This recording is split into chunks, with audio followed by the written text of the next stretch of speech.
The lunchbox sat on my desk, bright red, plastered with cartoon stickers. It wasn't mine, it was my son's. My wife must have packed it by mistake. I almost laughed, until I opened it.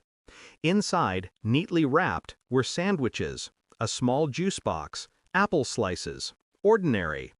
I showed it to a colleague, an older man who used to practice medicine before trading stethoscopes for spreadsheets. His eyes lingered on the food too long, his face drained of color.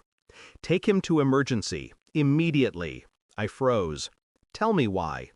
He shook his head, voice low. "Horrible stuff. Act now or he won't make it." The words lodged in me like shards of glass. And suddenly, the lunchbox didn't look like a mistake. It looked like intent. I drove home with my hands tight on the wheel. The thought kept circling, sharp and unrelenting. She packed it for him, not for me. The wrong lunchbox. Or maybe not wrong at all. When I walked in, she was in the kitchen, humming, careless. She kissed my cheek, asked about my day. I watched her, smiled back, mask in place. But inside, my mind was dissecting everything. Why was she suddenly so attentive to our son's meals? She hadn't been before. Why had she insisted on packing his lunch every morning lately, pushing me away when I tried to help? I remembered the night she came home late, the new perfume she never wore for me, her phone always face down.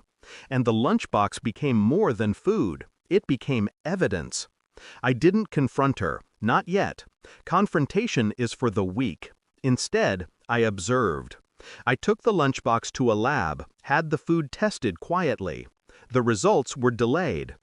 Every day I pretended life was normal.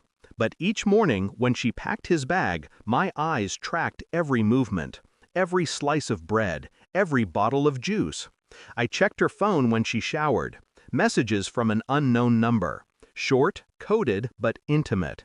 He doesn't suspect. Soon. My chest tightened, but my face never betrayed me. I hired someone to follow her. Reports came back with photographs. Her entering a motel, always with the same man. My son stayed home while she carved out a secret life. And then a detail that made my blood run cold. The man wasn't just a lover. He had a history. Pharmaceutical work, experimental compounds, a trail of lawsuits buried under settlements. The picture sharpened. Not just infidelity, something darker, something deliberate. The lab report finally came. I unfolded it slowly, each line cutting deeper. Traces of toxins, low dose, designed to accumulate, not to kill quickly, but to wear down, to look like illness. I held the paper in my hands, breathing steady. She wasn't just cheating, she was planning our son's death. That night, I placed the report on the table in front of her. She looked at it, then at me. The mask slipped for the first time. Her lips parted. How did you?" I said nothing, just watched her unravel. Tears came, denials, then confessions tangled in desperation. She said she didn't mean it, that it wasn't what it looked like, that she was lost. But the evidence lay between us.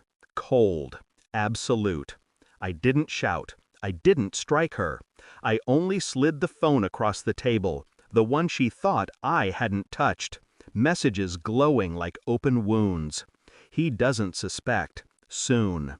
Her face crumbled. She reached for me, but I stepped back. "You planned it," I said, my voice low, even. "You and him. Piece by piece. Our son." She sobbed, begged, swore it wasn't true, but I had stopped listening long before.